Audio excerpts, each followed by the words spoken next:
report them because there be some scammers, and we don't like the scammers. But welcome in, everybody. Welcome to the Rich Get Richard. I'm Mr. Richard. I was just talking to an individual about, there are so many people out here portraying to be other people, and it's just kind of annoying that you get messages and bombarded with other people proclaiming to be you and all other kind of stuff. So, be cognizant or be aware that there are scammers out here, and that goes for any account. You can be a just a regular influencer, you can be a rapper, you can be a celebrity, and what people will do is they will imitate those pages. And I've even seen some pages that I have almost as many followers than I do. And it's kind of crazy that I can't even get a fake. I can't not fake account. I can't get a secondary account because every spelling of my name is already taken. Every type of profile that I wanted to make doesn't even say my name on it. I can't even get it because so many scammers out there, and I just have to block them. So if you ever get any messages from me saying invest in this, send me some money, do this, do that, it ain't me. I don't need to send you no text messages. I'll DM people or I'll message back to you, but I'll never ask you to send me money on an app. All right. Only thing I do, if anybody wanted to reach out or anybody want to learn anything about me or anything, anybody wanted to learn more about the process, is I do a free webinar. And in the webinar, it's me live. I interact with you, and you can ask me whatever kind of questions you want if you're like serious about moving forward, or serious about doing it and this stuff.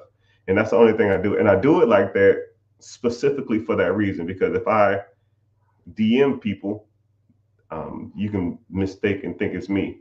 I mean, there's some profiles out there of mine that has like hundreds of thousands of followers, and I'm just like, wow, man, this is crazy. I hope that I never, um, I hope that anyone never gets anything, being a victim of circumstance, even though I've come across people that people have money had been taken from them. And I almost feel bad. I can't do nothing about it though. I can't just, okay, cool. Someone took $300, $400 from you or something like that, or $500. Here, um, here's the money back, which I would happily do that. But then I'll run in the risk and people just saying, hey man, you sent me $500 and I sent you $500 and it was fake account. And it was just someone just saying that. It almost reminded me of a story of I had a cousin, a little bitty cousin, and he said, every time I was like 6, and he said, hey, you told me next time you see me, you was gonna give me $20. And I said, I did? He said, yeah. So I said, okay, cool, here you go. Here's $20. And then I see him again like a year and a half later, and he'll say, hey man, next time you said next time you see me, ask you for $20 because you owe me for something. I said, I did? He said, yeah. And I gave him $20. And this kid was doing that shit for he literally was doing it for like 10 years. Every year I saw him because I didn't remember. Then the wife stepped in and was like, that kid tells you that you go give him $20 every time you see him, and you don't even think about it. You just give it to him. I said, yeah, because $20 ain't a lot of money to me, and I'm not trying to sit back and think about it. Maybe I did say it. So that little turd was getting $20 from me every year for 10 years, or damn near 15 years. Moral of the story is, if I said, yo, if you got ripped off from a scam artist, message me and I'll give you the money back. Then these scam artists would just message me and say, hey, I got ripped off by you, give me money. And that's what I don't want to do. So, I mean, it's just part of it. But yeah, welcome in everybody. So if you fell victim or someone's messaged you on social media, it's not me. All right. Only thing I offer, like I said again, only thing I offer is the free webinar. Only reason I do the free webinar because you're interacting with me face to face. You can talk to me. You can ask whatever questions you want, and it's not somebody trying to sell you some crypto or some crap like that. but it's all good. Someone said, I'll make this Q&A real quick. Normally I give you some mindset stuff to start us off, but first person in the chat is talking about how do I flip $500? So I said, oh, okay, cool. Let's flip $500. And I want you to think about it like this. If I had to reset my life, if I had to start over from scratch and I didn't have any money, how would I do it? Because $500 comically is not a lot of money. So you almost got to see it as no money. So what would I do if I had to try to make money right now? Someone said scratch off. That ain't it. So this is what I would do. I would take all the time I had that I wasn't devoted to my job, because you're more likely to have a job. I would take everything I have and I would devote it towards making more money. So let's break that down. Let's say you go in at 8 in the morning, you get up at 7, you got to be there at 8, you get off at 3:30 or something. I don't know, say 4. You get home at 5. You wind down for a little bit, you take a shower. That puts you at about 5:30. 5:30 to 9:30-ish, 10 o'clock, that's when you need to start making more money. That's your time to devote towards any and everything that can make more money. So you say $500, you can buy a pressure washer. You can buy window cleaning supplies. Hell, you can buy a car detailing kit and you can start car detailing on the side. I have a good friend of mine who wanted to start making extra money. He bought a car detailing kit and he charges, a good car detailer is going to charge you $300 to $400. So what he does is, to get his name out there, he just charges $100 or like $75. And if you have 2 cars, he'll charge, $1.25 or something like that. And let's say if he takes 2 hours to clean a car, and it's going to take him 3 hours, maybe 3.5 hours to clean 2 cars. That's $150 for 3 hours of work. That, in theory, is $50 an hour. Now, if you make $50 an hour, then I'm not talking to you. But most people don't make $50 an hour. And if you can make $50 a day, $50 an hour for 3 hours of your day, 2 or 3 times a week, that's some good money. Now, you take that money and you start putting it to work. You start investing it. Because I see a lot of people that get into like side hustles or get into all this other kind of stuff, and they don't invest the hustle. And that's where a lot of people mess up. They start mowing grass. They'll start couch flipping. They'll start mobile detailing. They'll start mowing grass, or they'll start pressure washing. And then they'll take that money and go to the club, or they'll take that money and buy some jewelry, or they'll take that money and go out and go out to eat. No, you don't take money that you worked after work to live your life. Because what'll happen is, over time, you will become accustomed to making $300, $400 extra a week. You'll make $200 or $400 extra a week, and then now your lifestyle will increase, and now you have to make that $300 or $400 a week just to survive. And you don't want to do that. You almost got to live like that money never happened. Take that extra money and invest it. So now let's put it in perspective. Let's say you make an extra $300, $400 a week on this hustle. $300 or $400 a week over, I'll put it at 350, right? 350 times 52 weeks. I'll take a couple weeks off. Maybe you weren't busy. So 48 weeks, that's an extra $16,000, $17,000. Let's say you put the $17,000 into a compounded interest account. That compound interest is going to pay you 10, 12, 14%-ish. Let's just say on the low end, it's 10%. So you make an extra $1,700 in this compound interest account. So now that account is at $18,500. Now we got some motion. Now we can make some traction. Now I can take the $18,000 and buy a whole pressure washing existing business. I can take the whole 18,000 and buy a landscaping company if that's what you were doing. I can start, if I was couch flipping, buying couches for dirt cheap, $100, $200, and then cleaning them up and selling them on Facebook Marketplace for $500, $600, $700, $800 plus delivery fee. Now I can do that. Now I can take the $18,000 and buy a truck and do more and bigger car projects, or buy some better equipment to do bigger yards or bigger whatever. So now, you know what I mean? That's really when you, and then you can start making track, or you can even do this. You can just take that 18,000, keep doing that. Let's get up to 20,000. Go to the bank. Then what's called a portfolio loan. The portfolio loan will loan you 80% of that. So now that money's going to keep making 10% a year forever.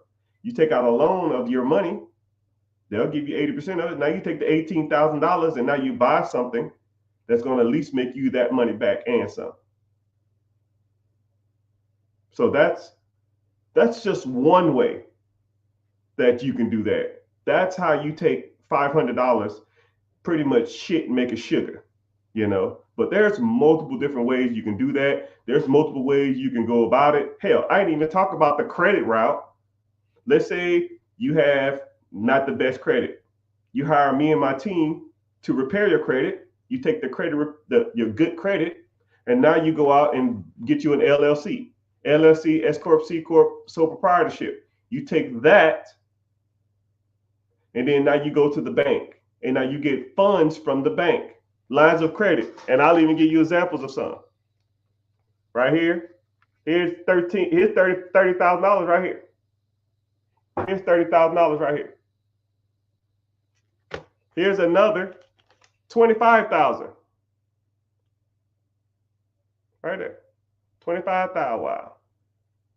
25,000. Wow. And I have multiple millions of dollars worth of funding. Multiple. Where we at? Multiple. I'm gonna try to do this fast because I want y'all damn scammers out there. Multiple millions of dollars worth, and that's not including the ones I have in the safe and or the ones I have on my person. You know, now you take that money and now you go out and buy you an existing landscaping company, an existing moving company, an existing pressure washing company, existing pool route company. You see what I'm saying? There's tons of ways you can do this type of stuff. I call myself the options man. My objective is to give you every option as humanly possible to do something. Now it's up to you to take those options and go ahead and get ahead. Now someone say, okay, 500 is cool. What about 50,000? All right, now we're cooking. $50,000. Hey, what's my slogan, everybody? $50,000. You're rich and don't even know it.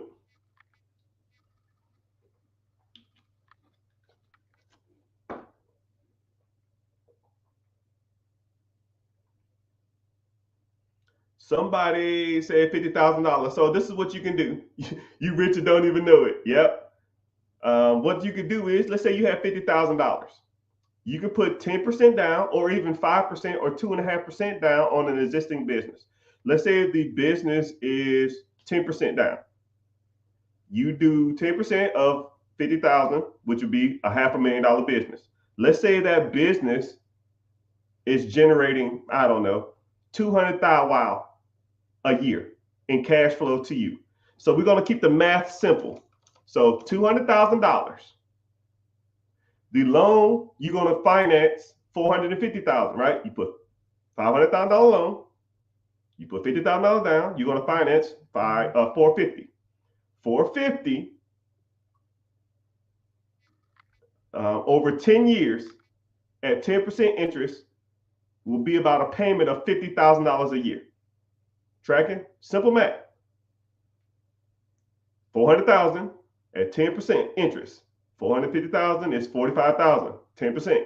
That's $490,000. $495,000. $495,000 divided by 10 is a payment of $49,500. I'll round up. $50,000 a year. Tracking? Simple. Your business or opportunity that you purchase brings in $200,000 a year of income to you. 200,000 minus the $50,000 in payments you owe to the government or the SBA or the financial institution who gave you the small business loan. So now your $200,000 cash flow is reduced 50,000. So now you have $150,000 left. However, you want your money out of that deal now. Take your $50,000 out of that deal. So you have $150 left. Now you have a $50,000 expense, whether you took out a line of credit, whether you took out a HELOC, a home equity line of credit, a refinance, or you took a loan from your brother, whether you put it on a business line of credit, a business credit card. I don't give a damn how you got that money. Don't make me no difference. You make 50,000, you make 150,000. The payment was 50,000. Your down payment is another 50. So now after that, you have an extra $100,000 of cash flow. And there are some things that you can do to reduce your taxable income because you don't have to pay taxes on that $100,000. But putting down $50,000 in a year from now, making $100,000 ain't a bad trade. So now you take, now you're in year two. Year two, you don't have to pay back the $50,000. Wow. You've already paid yourself back. You got your money already out the deal. You know, so now the $200,000 come in if the projections are the same. $200,000 minus your $50,000 to the financial institution. Now you make $150,000 a year. $150,000 a year in cash flow over 12 months breaks down to about $12,500 a year. So who couldn't live off $12,000 a month? Could you live off $12,000 a month? Most people can live off $12,000 a month. And if you bought an absentee business, meaning that you didn't even got to be there, you will get a check every year, every month for $12,000, $500 on average for as long as you own that business. And a lot of people say, well, I'm going to take the $12,000 and pay it off. No. Screw the debt. I got $500,000 to the bank, or I owe $500,000 to the financial institution. No, that ain't it. That ain't the play. Don't pay off the debt early. Keep the debt as long as you can, because the debt makes you money. And paying it off is you actually lose money paying off the debt. Somebody said, what about overhead and expenses? That's why we learn, my guy. That's why we learn the difference between cash flow, gross, net, seller discretionary earnings, profit, P&L, year to date, and tax returns. But I didn't really want to go into complex deep dive, but I already factored it in. But if you want to learn more about deep diving into certain businesses and certain entities and learning about overhead, expenses, employees, taxes, all that other kind of stuff, I have a free class that we talk about this stuff, and I talk about this stuff to a whole bunch of different type of people who like learning about this type of stuff. Link in the bio, join the free class, Wednesday, 9 p.m. EST. But that's a good question. But of course we factor that in. Why wouldn't I factor in bills? Someone said, where can I find these businesses for sale? I mean, you can find businesses for sale anywhere. You can Google businesses, your state for sale. And a ton of different websites will come up. Looking for businesses is not hard. It's almost like saying, where do I find someone to date? I mean, you can go to dating sites, you can go to the club, you can go to the bar. But if you meet set individuals and you have nothing to say, nothing to offer, you can't dress worth a damn, and you look a mess, what's the point? You have to know what you're looking for in order to get what you want. You just looking at random businesses and messaging business owners and messaging brokers and messaging individuals in these sectors, you're just wasting everybody's time. If I was homeless with a busted up t-shirt, rotten teeth, nappy hair, and I go to the club and start hitting on girls, you are going to get dissed every chance you get because these girls don't want you. Business owners and business brokers, when they get messages from people who don't know what they're talking about, they automatically just shun them out the window. I'll even give you a quick example. When I or anybody who knows me or anybody who I teach, if I message you, like if people message me or contact me and their business, if they're messaging me inquiring about a business and they're messaging me from a .com, Gmail, Yahoo Mail, Ymail, MSN Mail, I already know this person is not a professional. Just think about that. Now, how many offer? Let's say you Google a business for sale in your area. Let's say it's a Dunkin' Donuts or some shit. Who knows? Whatever the hell you want to buy, and you message him. My name is Hot Lips 55 at Yahoo. They're not going to take you serious. Not even close. And then what do you ask for? What do you ask these people for? Hey, I see you have a business for sale. Yes, I do. Let's say if you get past the screening, which a lot of them will screen you, because I know, because I deal with these people all day long. Let's say you get past the screening, they're in a good mood. What do you ask for? Hey, is this for sale? Yes. Can I buy it? Yeah, you got the money? No. I thought you was gonna like try to work something out. No, you come to me. You're acquiring about it to me. What do you ask me what you want from the business? And I can even break down multiple things you can say on those conversations. What are you even asking for? And let's say, hey, okay, cool. You don't know what you're talking about, but I'll send you all the information anyways, right? Do you know how to read all the business docs? Do you know the difference between SED, P&L, seller discretionary earnings, freaking cash flow, gross revenue, business expenses, tax returns? I mean, do you even know what any of that stuff means? You're just looking at a whole bunch of numbers. You're wasting everybody's time. You have to know what you're talking about.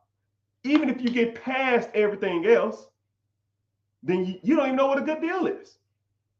I'll even ask you this question because when I get a new mentee or I get a person, I'll always ask this question. I'll ask you 3 random questions. Let's see how well y'all do. I ask, as soon as I meet people, I got a question. I got 10 questions I ask them. I ask them these 10 questions. And every question is worth 10 points. 10, 20, 30, 40, 50, 60, 70, 80, 90, 100 points. A 77 question out of 10, you pass. 8 out of 10, you're doing good. 9 out of 10, you're stellar. 10 out of 10, you're a genius. When I tell you this, the highest score I've ever gotten, when I ask people, when I initially meet them about owning a business, the highest I ever got was a 40. Sometimes 50. Because you think you know what you're talking about, but you ain't got a clue. Someone said, what's my favorite color? Black. I wear some duration. I'm kind of getting out of it now, but I always wear some duration of black or gray or white every day of my life.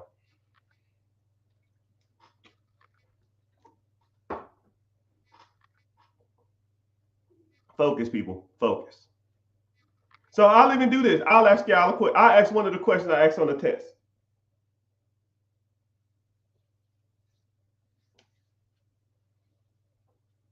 I'm going to think of a good one.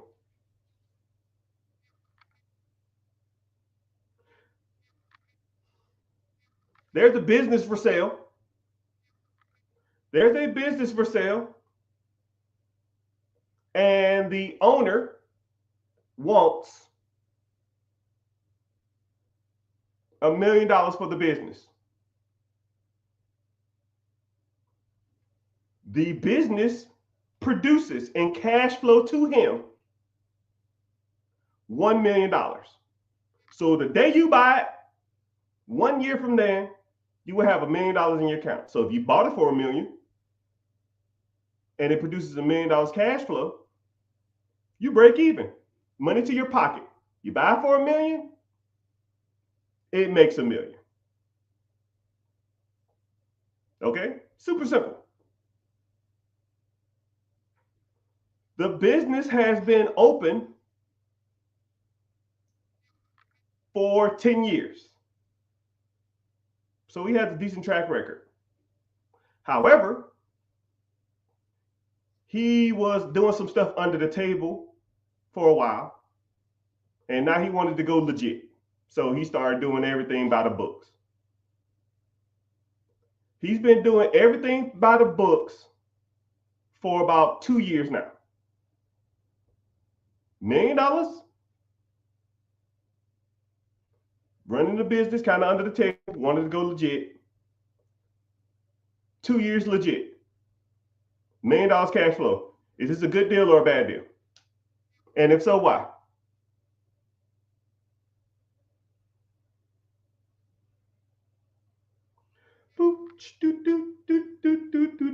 Someone said, do I have classes that teach it? Yeah, click the link in the bio, join the free class.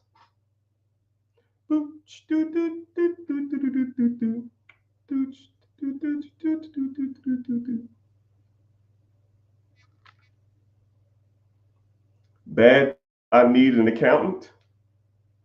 Huh? He does have an accountant. He had an accountant for the last 2 years. Like I said, he's showing tax returns. He, accounts receivable, all that shit. Good. It's been open for 10 years now. Someone said 2 years not long enough. Yeah, he's been open for 10 years. Tax liability? Huh? What? I don't know what that means. It looks like a number fudge. Yeah, he's been going legit for 2 years. The last 2 years, he has tax returns. He has everything squared away. You took the tax, he took all the money and he bank records, tax returns, accountants, lawyers. We're good.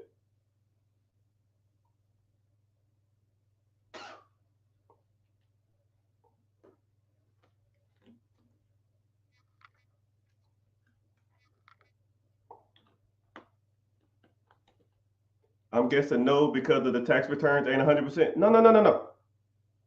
He went legit. He's been legit for the last 2 years. Tax returns are good. Lawyers are good. Everything's good. The taxes will still be on him. Huh? I don't know what that means. Only 2 years legit. Some people say good. Some people say bad.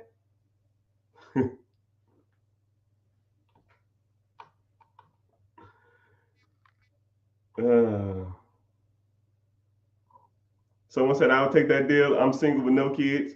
Yeah, you make your money back. You make your money back in a year.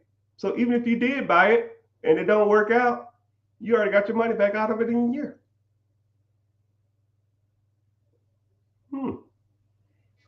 Those type of things that you should know, people. Some people say good, some people say bad. Who knows? I know. I'll give you another one real quick. Let's say there's a business and it's $1 million. And the cash flow is, to you, the owner, is $250,000.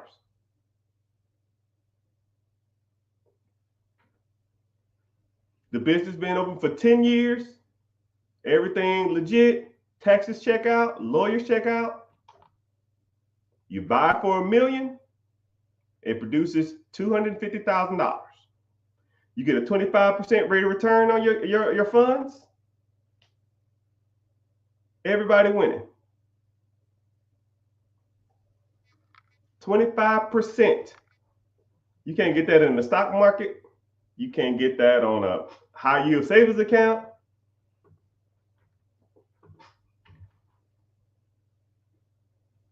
You can't. Someone said due diligence. Let's say the due diligence is good. Everything's good. Everything's legit. Lawyer's good. Finances are good. You got an accountant. The accountant's good. It's been open for 10 years. The reason why they're selling is because they're old and want to move out the country and retire. It's all gravy. And what's crazy about it is the reasons that y'all say yes or no is not the reasons y'all should say yes or no. It's kind of crazy how that works. It's like it's either y'all talking yourself into it or talking yourself out of it, but for not the reasons that you should be talking yourself into it or out of it. It's just crazy. No, he said 4 years. So in 5 years, you recoup your investment and cash flow positive afterwards. Yeah, in theory.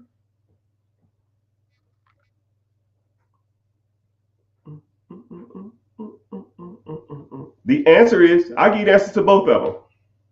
So question one, there's a business that is for sale for $1 million and it produces $1 million worth of income to you.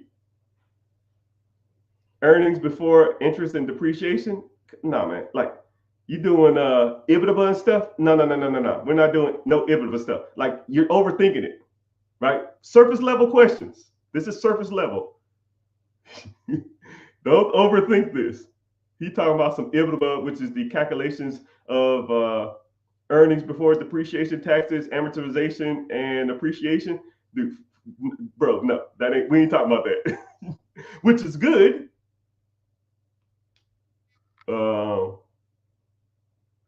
But generally you don't factor in EBITDA on business's cash flow because everybody's EBITDA is the same, is different.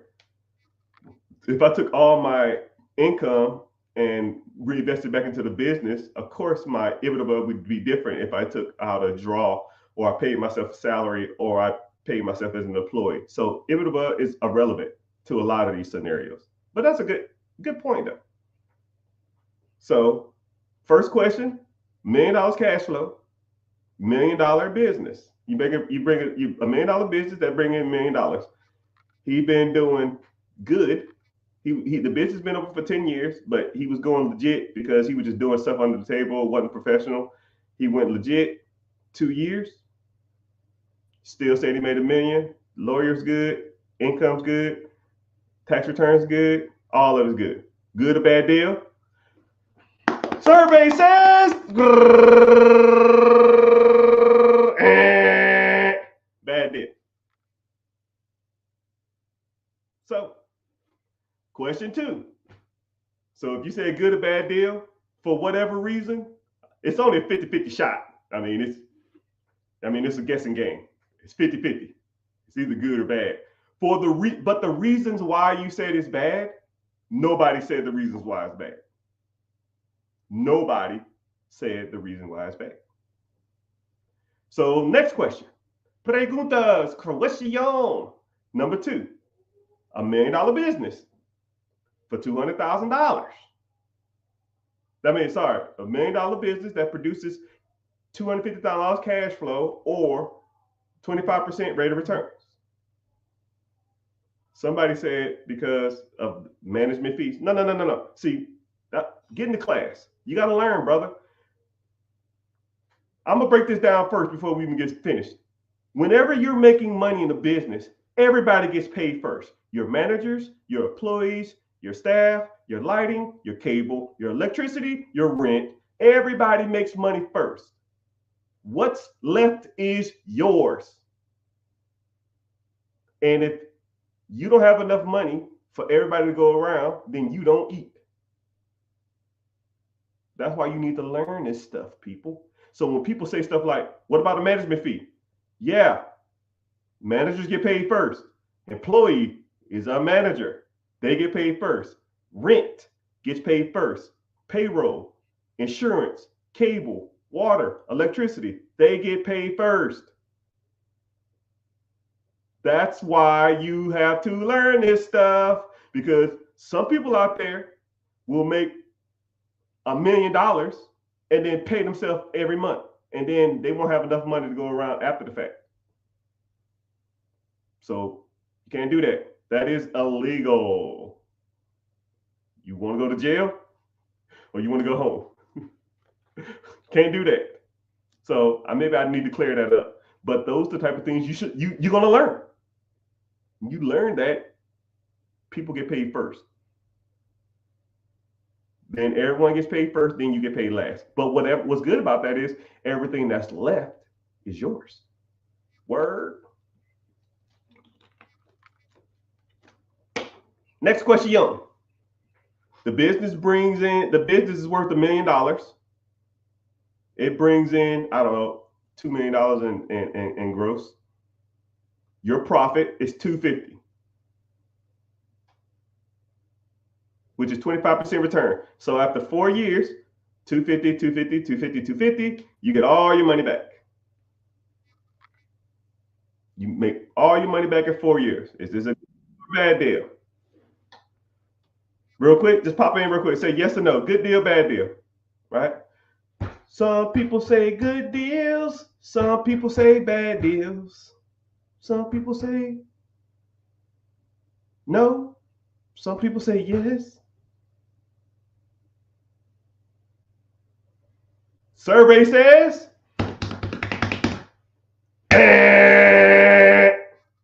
bad deal. And that's why you learn from people. That's why you have to learn how to evaluate a business. So if you got both of those right, congratulations. You guessed right because, it's just someone said, damn. But did you get both right? Did you get both wrong? Did you get one wrong? Did you get one right? I mean, I don't know.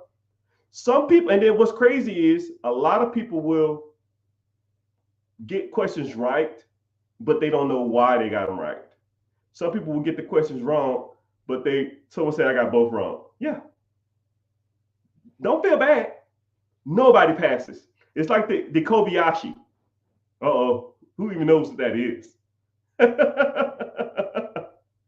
So if you were a Star Trek nerd, whenever you become the captain of a ship, they give you what's called a test called the Kobayashi, because Kobayashi is the person who wrote the test. Even though they say Spock did it, but that's a nerd. That's wrong. A person named Kobayashi designed the test for you to fail. And they don't want to see how bad you fail, because you're going to fail it. The objective of the Kobayashi test is to see how you react and how you think and how you process stuff. So when I ask people the 10 questions or the 5 questions, whatever I want to give you, depending on how much time I got, it's a Kobayashi. You're not going to win. Nobody wins. The moral of the story is it's for you to see how you react and how you look at certain things, because you don't know the answer. Because it took me years to learn the answers, and you're not going to just wing the Kobayashi. You're not just going to wing knowing how to properly evaluate a business. It's just don't work. It doesn't work like that. You have to learn certain skills. You have to learn how that stuff works. Somebody said, "Hey man, I'm bested. I gotta know why I missed the first question." So the first, I'll even kind of break this down a little bit. I really don't go into deep dive and stuff like that, but I'll kind of break down the first one a little bit too. So whenever you're evaluating a business, legitimacy when getting loans will make or break you. Because if you're going to get a loan from a financial institution or you're getting a loan from the government, they don't give a shit how long you've been in business. They don't give a shit how long you've been making money, because they're looking at how long you've been legit. So if you haven't been legit long enough for us to get a good track record of your history of the business, then it's not a good enough business for them. Now, on paper, because $1 million of income versus $1 million asking price is 100% rate of return, that's good. That's great money. But to a financial institution, they don't like that for multiple reasons, which I'm not going to get into on this. Multiple reasons. I can break down. Multiple reasons. And, I'm not saying I would or wouldn't. There's things that you need to learn about longevity and legitimacy when it comes to those type of entities. Regardless of, even if it was legit for 2 years, shit, what was it doing the first 10 years? If they was making that kind of money, why didn't they go legit? What are they hiding? I don't know. What if they was damn bankrupt and they fucking scheming money some other kind of way? I don't know. And the government doesn't know either. And the government, financial institutions, the SBA, Small Business Administration, whoever's loaning you this money, microloan, SBA 7A, 504, SBA Express, those institutions do not play that shit. Especially once you start getting in bed with like national banks and stuff like that, because they're going to have to underwrite that stuff. And they're going to say, yo, this has been open for 2 years. Oh, no, he said 10 years. No, the papers will say 2 years. I don't give a shit what he or she said. He could say 1,000 years. I started this shit during the last crusade of Joan of Arc. I don't give a shit. I'm looking at the paperwork. It says 2 years. So that's what we base it off of. Okay? But I'll give you that one. Well, there's a little more to that too. Just note that it's not good. But if you want to take that deal, then that's on you. But you couldn't do it through a government entity or a financial institution. Say word. Someone says, if someone's career involves a lot of negotiation and evaluation in corporate deals, are those skills transferable to buying a business? Yeah. Because if you're negotiating corporate sales, you can negotiate selling of a business. And then the bad part about it is, if you have that kind of skill set, you could if you can negotiate corporate leases and corporate takeovers and all that kind of stuff like that, you can negotiate a lot of other stuff. Just being good at negotiating on any level is good at helping you buy stuff that makes money. Real estate, businesses, side hustles, ATMs, you could just use those and transfer that to that type of stuff. But that's a good question. Will it make you more or less successful? Execution makes you more successful. I've seen people who had no skills be successful, and I've seen people with all the skills in the world not be successful.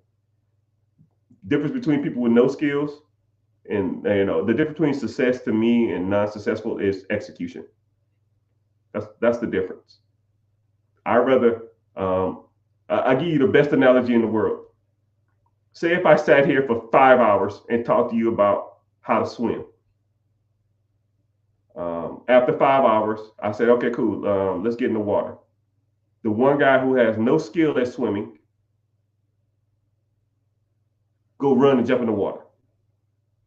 Don't even hesitate. Just jumps in the water. And then the person who used to swim as a kid a lot, but then kind of forgot how to swim, sitting there talking about, what's the temperature like in the water? How cold is it? So how do I tread again? Could you go over that lesson again? Could you do this? What about this? What about that?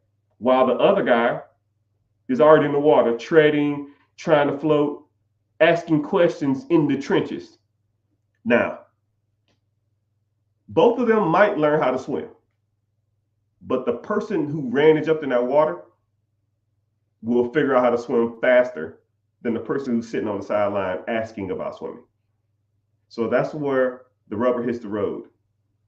People who execute in life are typically more successful than people who don't, regardless of their experience, regardless of their know-how, regardless of their other successes.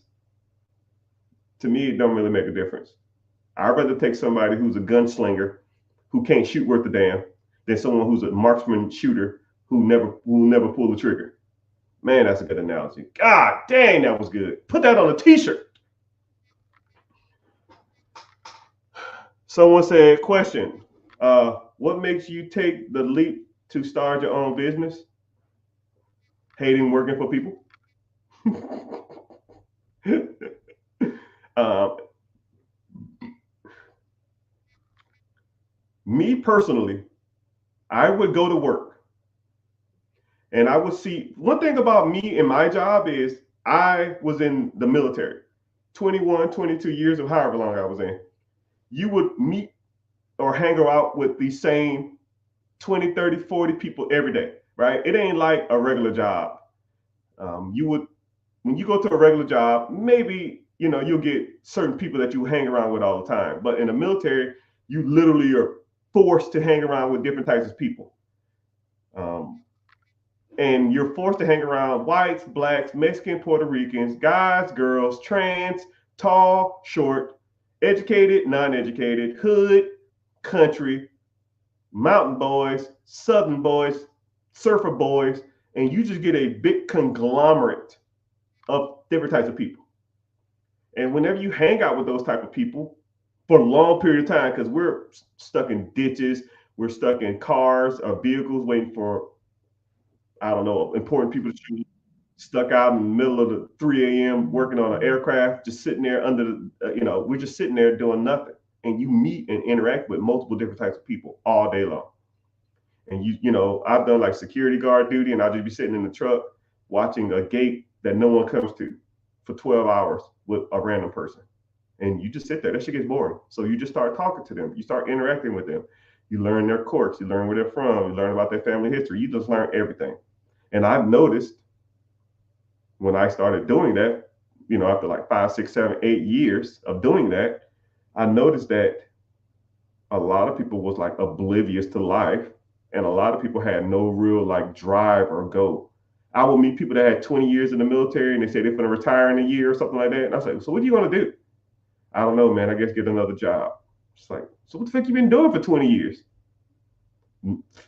No degrees, no other hobbies or anything, that other skills that can make them money. So I saw that it was a dead end, just constantly focusing on military all the time. So I took a step back from the military, which some people in my career hated me for it, and some people respected me for it, because I can't rely on the government for the rest of my life.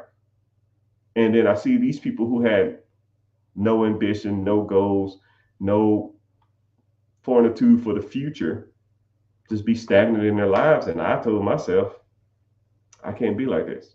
I got to start learning how to make some real money, because this ain't it.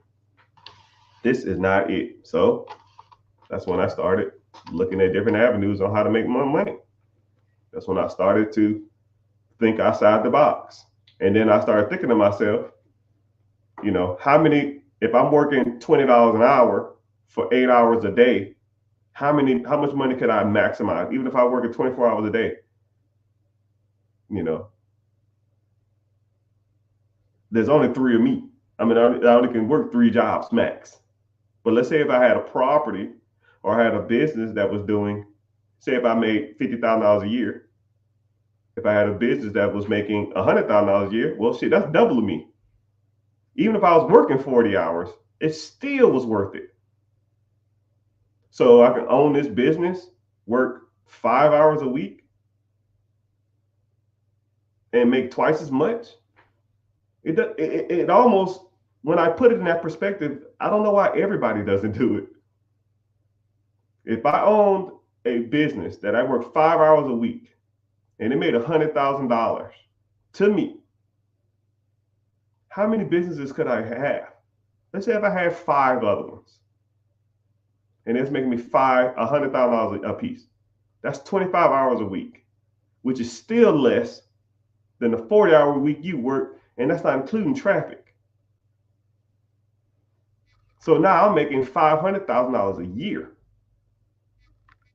for 25 hours a week of work, while you're making $50,000 a year for 50 hours a week of work, including commuting and getting ready and stuff like that. When you start thinking about it like that,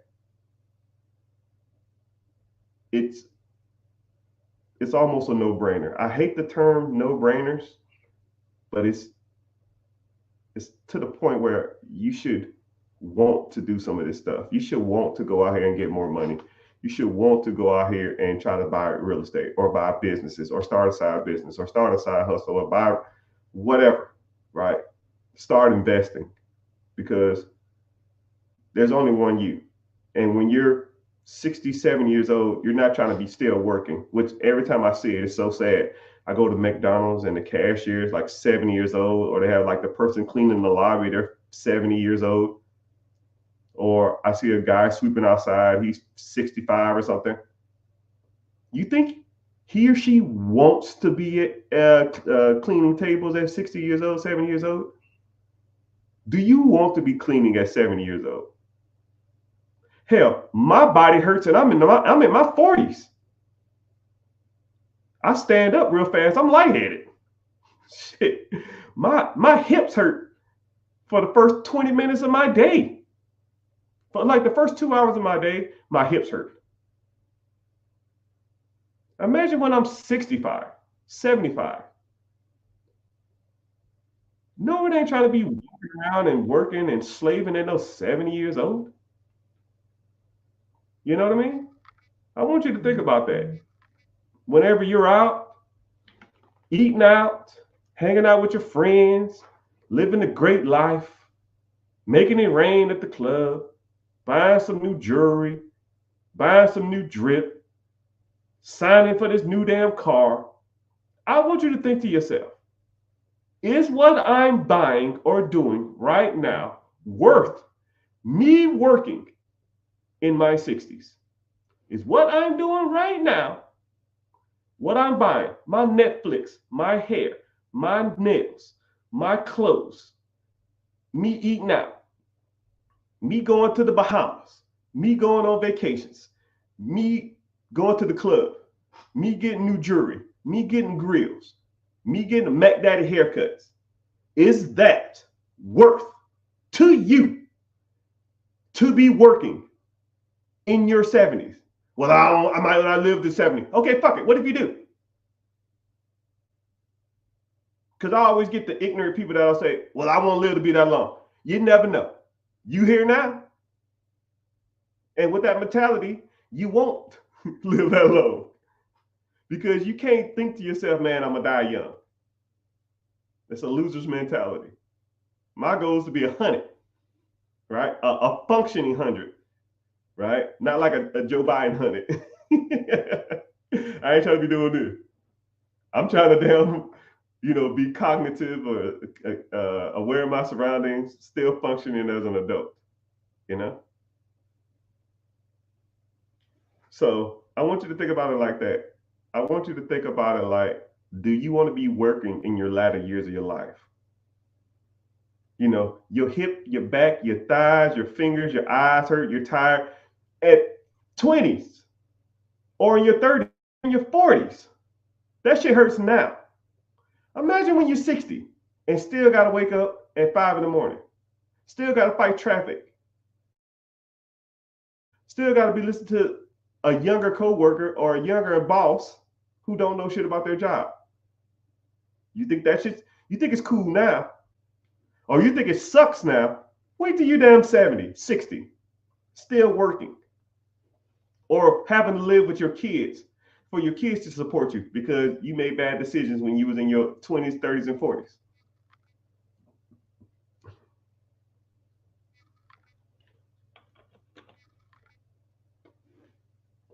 That's some real shit for you. And I'll always see people in the comments on videos of mine. I'll always see people in my lives that'll say dumbass shit like, well, it's my life. I want to live my life. That's your opinion. Live your life. Have fun. But when you're old as hell and got two nickels to rub together, still grinding, still struggling, and all you had to do was make a couple of tweaks in this time, you're now. I don't give a fuck about what happened in the past. I don't give a damn what you bought. I don't give a damn what you got. I don't give a damn about none of it. We're here now. What are you going to do now for tomorrow? Man, Mr. Richard, that's cool and all, but I need this Hellcat. You have fun. Hope doing donuts in the middle of the damn parking lot, put it on social media is worth you struggling for the fucking rest of your life. I hope you have a fucking blast. Have fun. Because you will not have fun in your later years of life. You will be working and struggling the rest of your life. You will be that individual cleaning the parking lot at 70 years old. Because you want to chase damn Hellcats or chase grills or chase Gucci or chase freaking Jordans or chase the club or chase vacations. A fucking vacation. A vacation is worth you working and struggling the rest of your life. And then people say, this is what really bothers me when people say shit like this. This is one of the good ones. Well, I don't want to be old and have my money because I can't enjoy it when I'm old. Who the fuck old around here? I'm old? I'm old to you. I'm old. I'm still functioning. I'm old. Yeah, because when I go out to vacations, real vacations, not the Bahamas or a cruise to Jamaica, that's not a vacation. Riding damn donkeys in a villa in Italy while being fed crepes and wine, that's a vacation. Going to Bora Bora, digging a hole, throwing a pig in there and covering it up with leaves while I get initiated into their culture while they rub a little smoke on my face and eating this prepared meal overlooking the ocean. That's a vacation. Not a cruise.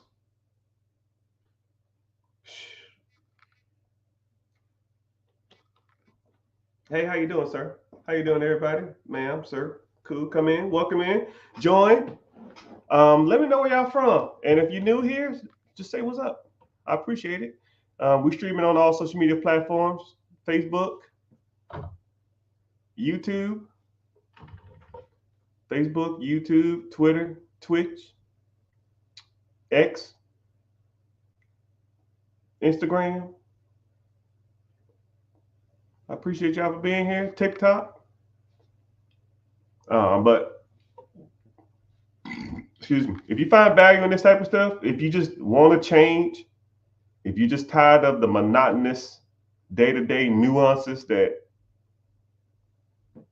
we've all been through, and it was kind of crazy though. Somebody DM'd me and said I'm oblivious, and it's kind of crazy how people message me and they think they know what they're talking about, but they say stuff like, "You're stuck in the matrix."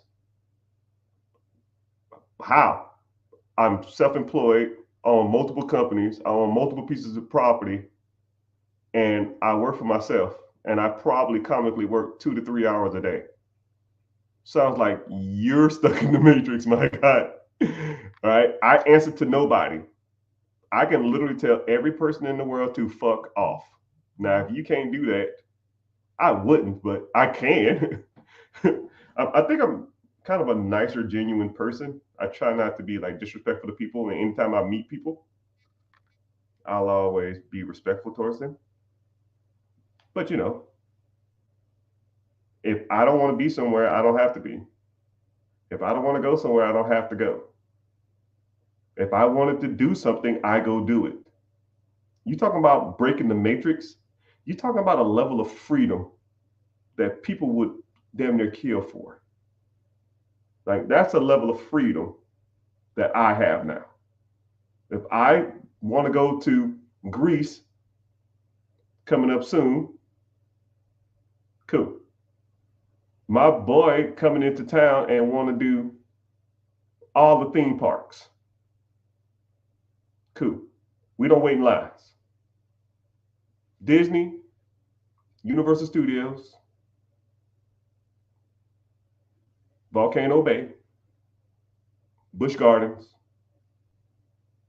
whatever we want to eat, we eat. Whatever we want to ride, we ride. And we don't wait in lines.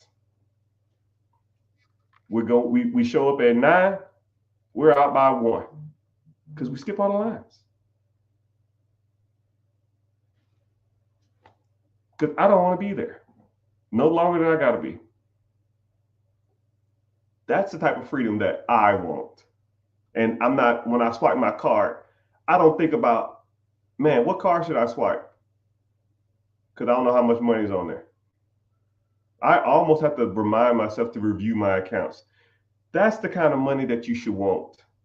I have to go on because my kids' Spotify account and their YouTube and their PlayStation accounts are connected to my credit cards or my debit cards, whatever you want to call it.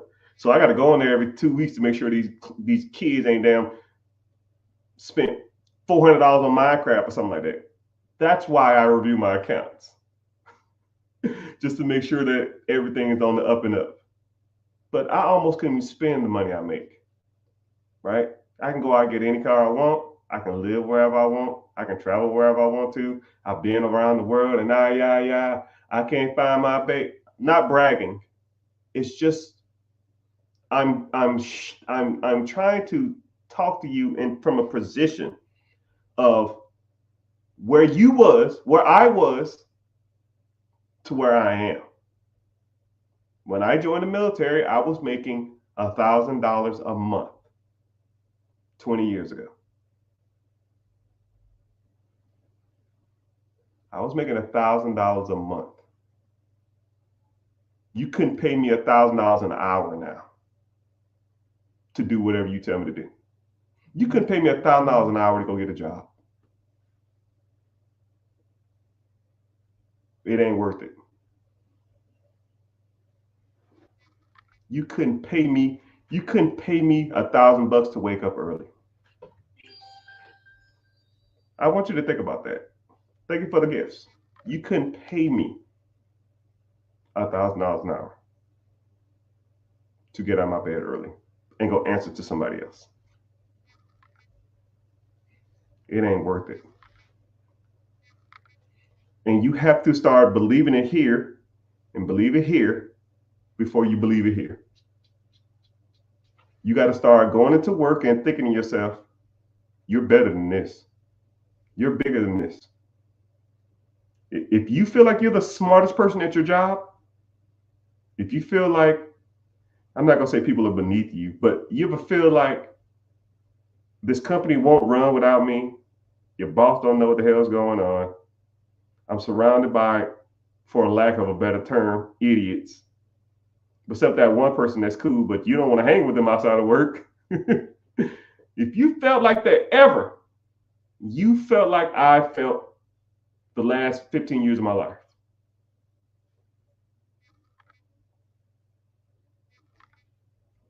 But I had to do my time. I had to put in the work.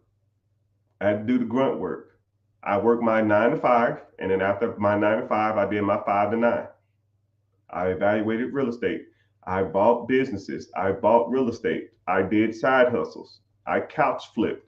I free cycled. All of this stuff that I tell you that you can do, I can teach you.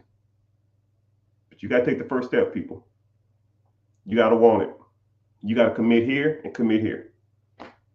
And what's crazy is, though, is that I'll meet people that'll want to do something, and then they'll do it, and then they'll just revert back to wherever they was doing. Or they'll say, yeah, I'm ready to sign up. I'm ready to do stuff. 3 days later, oh, man, I can't. Cool. That's fine. No sweat off my back. I already got mine. I'm here for y'all because my objective, if you choose to accept it, is to be the number one financial, money, content creator, coach there is out there. That's my goal. Because a lot of these people out here don't know what they're talking about, and it's trash. It's not good. It's not productive. It's borderline scammy, or it's unachievable, and or it's just it only benefits the people that do it. You know, it only benefits the person who's selling you something. But I'm not like that. I put y'all on game maybe an hour, 2 hours, damn near every day. I mean, what's crazy is I'll meet people that are like watch me for like 6, 7, 8 months, and they'll be like, "Yo, you finally convinced me to like want to move forward." You know, but one person at a time, people. One person at a time. But I can't accomplish my goal without putting myself out there and letting the world know that I'm here to offer better. And I do get people that'll message me and say, "You're an idiot. You don't know shit. You're broke as hell. What the fuck do you know?" That's fine. That's your opinion, right? Some people think LeBron James is not the greatest basketball player of all time. I don't know what game you watching. I mean, it is what it is. I mean, even the greatest person in the world has haters. Who's the most liked person in the world? I don't know. Tom Hanks. He got haters. Morgan Freeman. He has haters. Samuel Jackson. Somebody hates Samuel Jackson. Who's the most? So let's do that. I'm just curious. Who do you feel? Mickey Mouse. Somebody hates Disney. That's crazy. Somebody in this world hates Disney. Somebody hates Chick-fil-A. Think about it. Somebody doesn't like Chick-fil-A. Somebody hates Denzel Washington. Who? Just come on, start naming some stuff. Name some things that everybody should like. Keanu Reeves, I think Keanu Reeves was voted the most liked person in the world. Somebody hates Keanu Reeves. Someone hates the way he acts. Someone hates the way he looks. Someone hates the way he walks. Someone hates the way he talks. Whatever. Someone hates waking up. If you want to talk about non-physical things, some people hate breathing. I hate being broke. I hate paying bills, right? I hate anything that takes money out of my pocket. You know? I hate any of that stuff. Somebody said, someone hates Care Bears. Someone hates, I met a person who don't like Marvel movies. How you don't like Captain America? I mean, you hate Iron Man? Someone hates Spider-Man. Someone hates Superman. Superman almost represents goodness in all human beings. He is the embodiment of goodness. Someone hates him. Someone hates Barack Obama. Somebody hates Barack Obama. Somebody hates Trump. Somebody hates Kamala Harris. Somebody hates Joe Biden. Somebody hates Putin. Well, some of the people are not the best of people, but somebody hates the Pope. The Pope, the freaking leader of the Catholic Church, has to ride around in a bulletproof car. Someone hates the Cookie Monster. Someone hates Big Bird. Someone hates Michael Jordan. Man, it's crazy. It's crazy, right? So, in theory, somebody hates me. And I can deal with that because I know where I am in my life. I'm comfortable with my life and I'm comfortable with who I am. But my objective is to change everybody's mind or to get you to at least think to yourself, what you are doing isn't right and you need to be taught better from somebody who's done it. It ain't even got to be me, as long as it's somebody. And you can't continue to go through your life doing the same thing you're doing now, thinking that you're going to get ahead, because it never does. You will never get ahead doing the same shit you're doing. Credit card debt, buying cars, taking your little 2-week vacation and going out of town, or going on a cruise or the Bahamas or something like that, buying Jordan shoes, Gucci, all that kind of stuff like that. It ain't gonna work, my guy. It ain't worked for you the last 5, 6, 7, 10 years, 15 years. It ain't gonna work for the next 15 years. You're not gonna get ahead. Can't get ahead buying junk that doesn't appreciate or give you value. Doesn't work that way. And if you don't listen to anything I say, just listen to that. It will not or do not work. Okay? All right, enough mindset stuff. I can talk about mindset stuff all day long. I can literally just beat you out to death on mindset stuff. I think I'm probably one of the better, especially freestyle. Like, I have no script. I'm looking at 4 screens. Like 5, technically. I'm just, speaking from the heart. And the same speech I give you, I give myself every day. When I look in the mirror and I'm brushing my teeth, or I'm cutting my hair, or I'm shaving, or I'm in the shower. I beat myself up more than I beat up y'all, so don't even feel bad. Someone said, okay, so cool, let's get to some questions. Before we get started, commercial break. If you watch it from social media, anywhere, I appreciate you. Tap on the screen if you're on TikTok for 15 seconds, get the likes up. If you're watching from anywhere, I have a free class coming up Wednesday at 9 p.m. EST. Eastern Standard Time, for those who don't understand what I'm saying. 9 p.m. EST, Eastern Standard Time, because I'm on the East Coast. What side? Anyways, 9 p.m. Eastern Standard Time on Wednesday. If you want to sign up, the link in the bio, or just go to therichgetricher.com, or just go to Instagram and follow the link, or TikTok and follow the link. Sign up. I don't sell your information. I just give you a notification that the class is going to start. And after that, you come through, you come through. If you don't, I don't care. It don't make a difference to me. I already got mine. But we do talk about different stuff. And you're interested? Let's go. If not, thanks for hanging out. Someone said even hate on Jesus. Yeah. Somebody hates Jesus. It's crazy. It's nasty work out there, man. It's nasty work. I can understand Justin Bieber or something, or even P. Diddy or something. I give you that, but some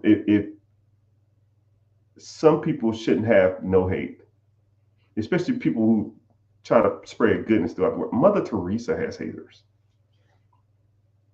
Someone hates the Mona Lisa. It is considered the most prestige, or the most prestigious artwork of all time. Just some people just hate on stuff. I will hate on the Mona Lisa. It is small as hell. I thought it was going to be big. That shit's not big at all. It's no bigger than this. It's probably like this big. I thought it was huge. That shit little as hell. On that regard, I will hate on it, but it's not. I can respect what it is and respect the value of it at least. It's not that big. What was your first property? Was your first property a multifamily? No. My first property was a 4-bedroom, 2-bath. I used a VA loan. I put 0% down. My PITA, property taxes, interest, and insurance, was 9.25%. It actually was like 9.27. I just tell people 9.25 when they ask, because it's just easier to remember. 9.25. I had 3 roommates. I charged them $500 a piece. 500, 500, 500. That's 15 hondos. 15 hondos minus my 9.25. I profited $1,500 a month. You're thinking, wow, if you charge $1,500 for 3 roommates $1,500 minus 925, your profit was only 575. Ah, ah, ah, ah, ah, ah. Some people will take the 575 and live off of it. Clubs, shoes, cars, dumb shit. Next level of people would take the 575 and invest it. I guess. Sure. I was living there, so I paid my rent or my mortgage like I was living by myself. I took the whole $1,500 I was making and I invested that.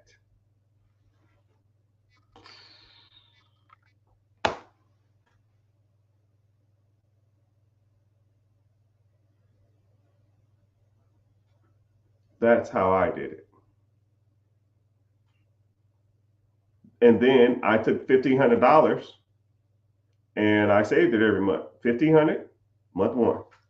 3,000, 4,500, 6,000, 7,500, 7,500 in 5 months. I could put 5% or 10% down on a $7,500 house. I did it once. I do it twice. Bought my next property. I think I bought it in like, I want to say like month 8 or something like that. I don't remember. It was a long time ago.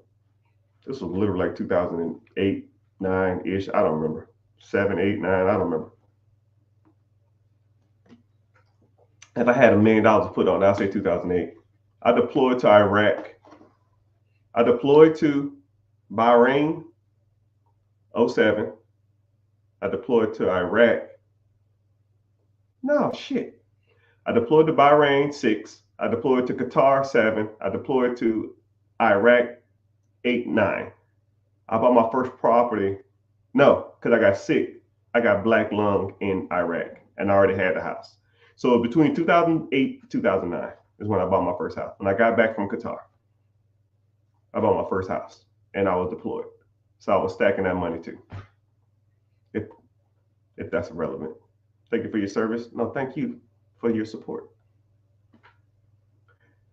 Berkey! And then when I got back, I think that's what it was. Yeah, that's what it was. I deployed, had that property. When I got back, I bought my second property.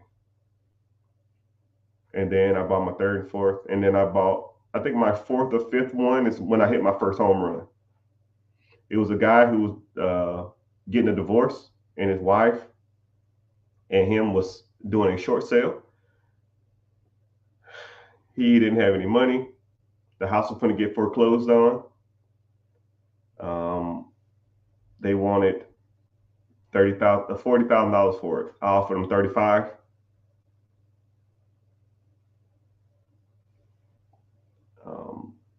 They came back and said 40, and I fixed the roof. I said 35, and you fixed the roof, but it was kind of the same thing. So we'll just say it was 40 grand. That was about what it was. I bought it for 30 grand, put, I don't know, 10, 15%, I don't know what, down. I owed 32,000. I fixed it up. I put another $10,000, $15,000 into it. So I was all in like 20 grand or something, 20, 25 grand. So 32,000 minus your 20 grand. I had 50 into it. I sold that shit for, I think like 145. I got a check for like 90 something $1,000. Not 89, I think it was like 90,000 and some change. And I said, oh yeah, I can do this. That was my first, like, I call them home runs because it's more money. A home run to me is more money you can make in a year. So when I hit a home run, that means that I can't work a year and make this kind of money. All right. Average American makes $56,000 a year.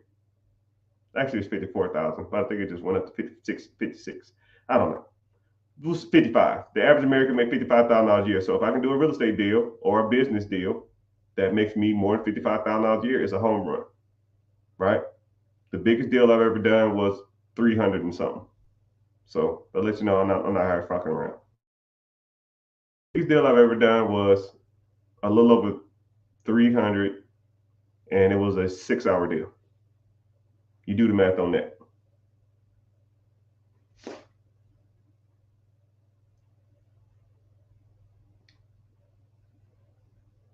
And what was crazy about it is the individual called me and said, "Yeah, I've been reaching out to a ton of people and nobody want to do this deal." I said, "Well, why don't one want to do it?" They said they're just scared. They don't want to deal with it. And I said, "Well, break it down for me." I kind of walk you through this one a little bit, and then um, he had a piece of property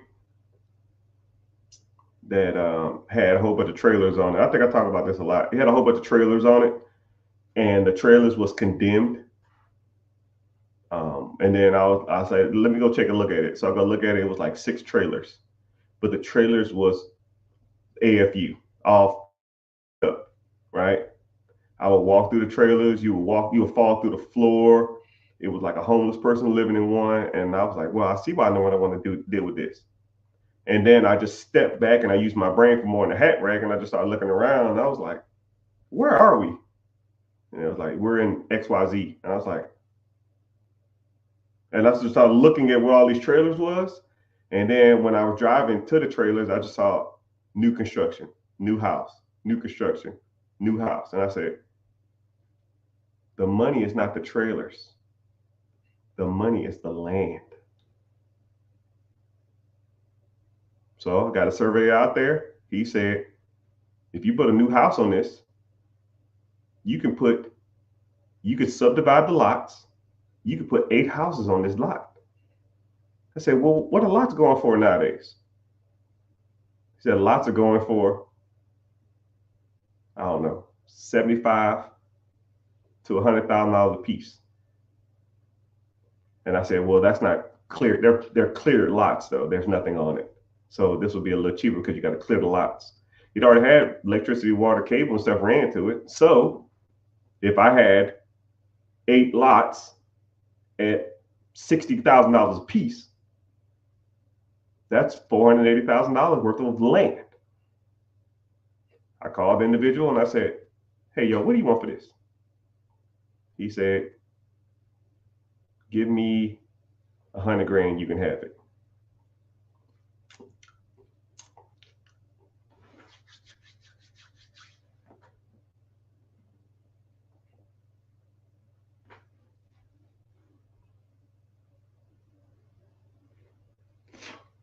I don't do land deals, but I did that one.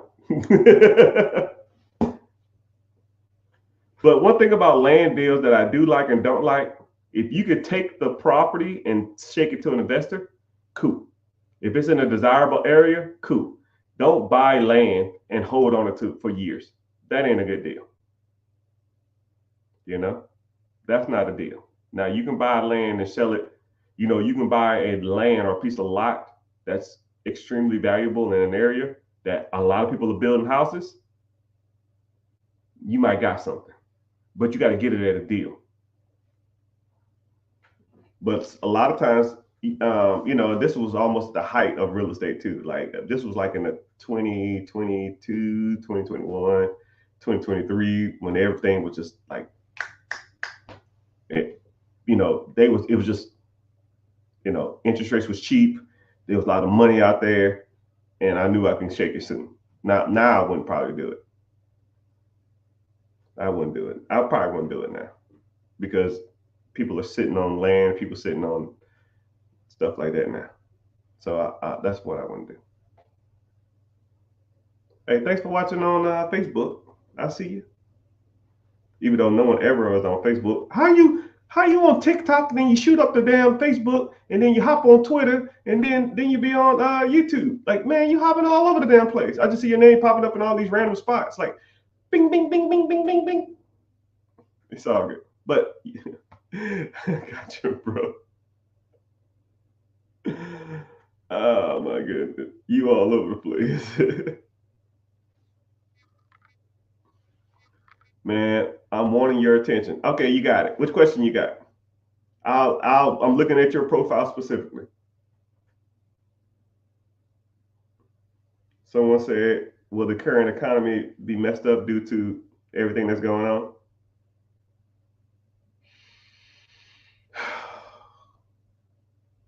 Depends on how long it is. Depends on how long it is.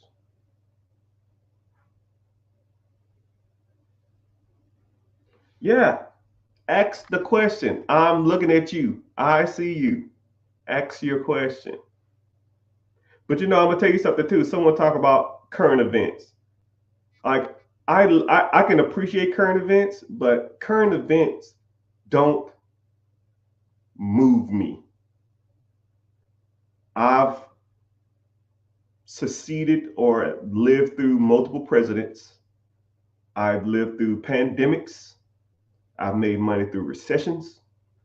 I've made money through down markets. I've done, doing all of it. Those events don't, I don't factor those in.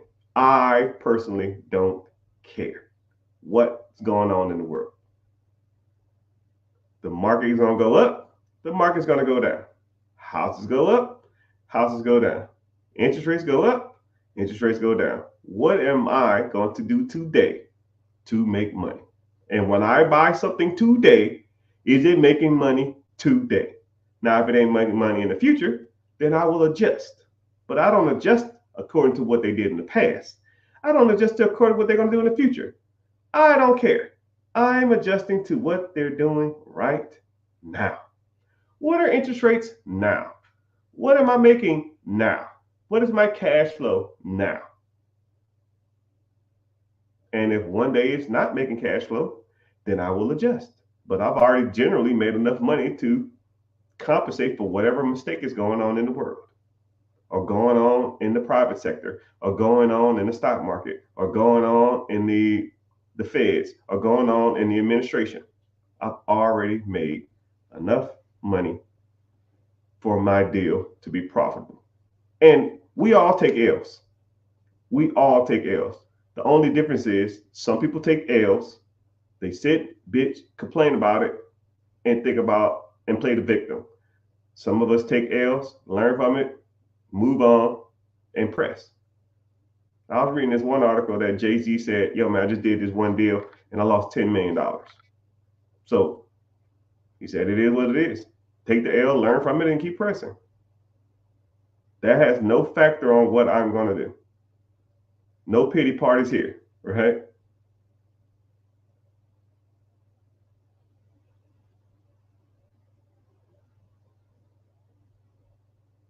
Someone said, is it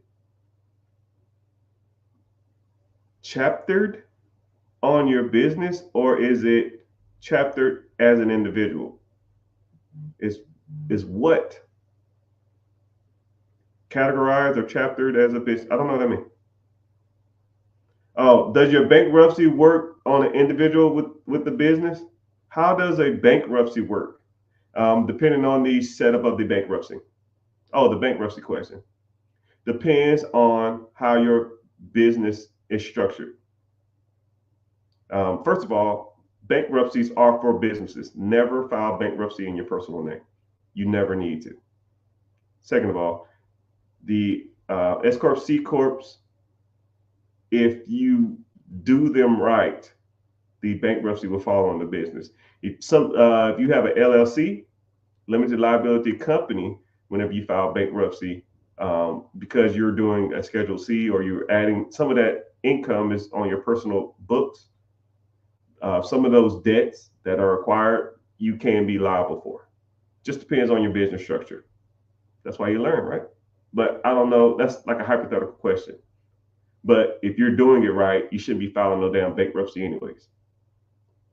I don't know why anybody filed bankruptcy unless the company is in turmoil or you are in turmoil and you don't even need bankruptcy for that. Just need to know what you're doing.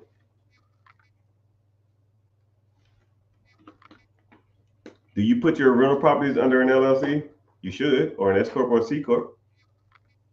However you want to structure it. But you should have it in some kind of entity.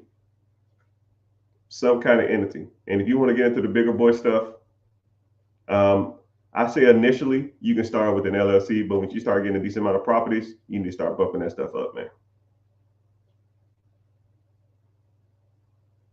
Oh, you so look. Hey, look at you, man. He hopping all over the damn place. I was on Twitter, then on YouTube, then I'm on Facebook, now I'm on.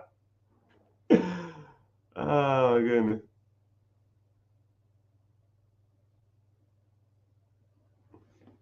Someone said I've just been waiting to buy a company, but I just want the property.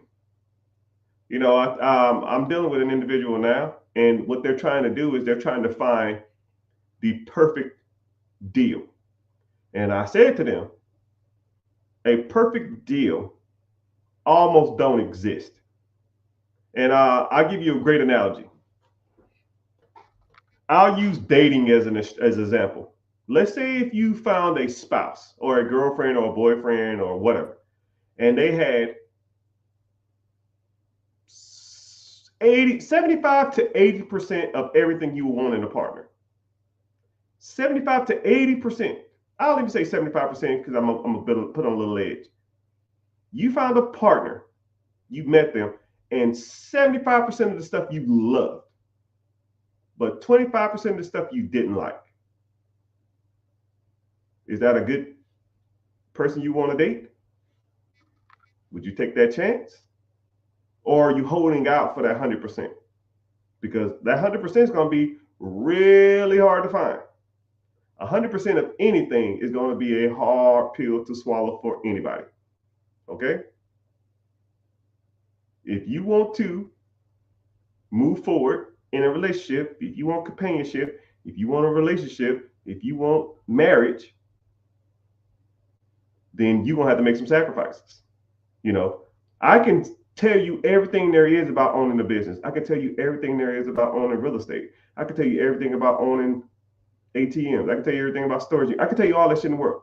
Now, if you want the perfect location, you want the perfect business, you want the perfect hours, you want the perfect amount of money, you want the perfect owner financing deal, you want nothing is perfect. Some things you're going to have to compromise with. Nothing is perfect. I'm not perfect as a husband. My wife is not perfect as a wife. Well, if she's listening, yeah, she's a perfect date. But, but the difference between perfection and working with what you got to get to where you want. If I was looking for perfection, then I wouldn't be married. If I was looking for creme de la creme, then nobody will be married. They can have a lot of attributes that you find attractive, but nobody is perfect. You might be perfect for each other, but nobody's perfect. And you're not perfect either. You probably pass gas when you sleep. You probably snore. You probably smell weird sometimes. You probably tell horrible jokes. You probably walk weird. You probably get moody when you're sleepy. You probably eat crap. You probably don't work out. You're probably going to gain weight when you're married. You're not perfect. But the difference between, like I said before, people who are successful and people who are not is execution. Getting married and making it work is better than never being married at all. Because anybody can tell you how to date and anybody can tell you how to be married. But nobody can tell me how to be married until they've been married. And nobody can tell me about owning a business until you own a business. You can analyze deals all day long. You can look at businesses all day long. You can look at properties all day long. Best analogy in the world. Everybody knows how to fight until they get punched in the face. Everybody knows how to swim or teach someone how to swim until they get their ass in the water.